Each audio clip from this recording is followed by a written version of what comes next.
মধ্যপ্রাচ্যে চলমান বৈশ্বিক উত্তেজনার মধ্যেই মজুদ সক্ষমতা বাড়াতে আরও ৫ লাখ মেট্রিক টন জ্বালানি তেল কিনেছে সরকার। দেশের অর্থনৈতিক ও বাণিজ্যিক কর্মকাণ্ড সচল রাখা এবং জ্বালানি খাতের অভ্যন্তরীণ চাহিদা মেটাতে এ উদ্যোগ নেওয়া হয়েছে। নতুন সিদ্ধান্ত অনুযায়ী দেশে ৯০ দিনের মজুদ সক্ষমতা বিবেচনায় নিয়ে আরও ৪,৮০,০০০ মেট্রিক টন জ্বালানি তেলের আমদানি করা হচ্ছে। এর মধ্যে ৩,৯০,০০০ মেট্রিক টন ডিজেল এবং ৯০,০০০ মেট্রিক টন জেট ফুয়েল রয়েছে। সিঙ্গাপুরের খ্যাতনামা প্রতিষ্ঠান ইউনিপেক সিঙ্গাপুর পিটিই লিমিটেড এই জ্বালানি সরবরাহ করবে, যার ব্যয় ধরা হয়েছে ৭,৬৭২ কোটি ৬৬ লাখ টাকা।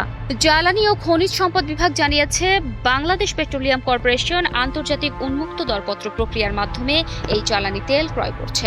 সম্প্রতি বিপিসি এর এ সংক্রান্ত প্রস্তাবে নীতিগত অনুমোদন দিয়েছে সরকারি ক্রয় সংক্রান্ত মন্ত্রিসভা কমিটি।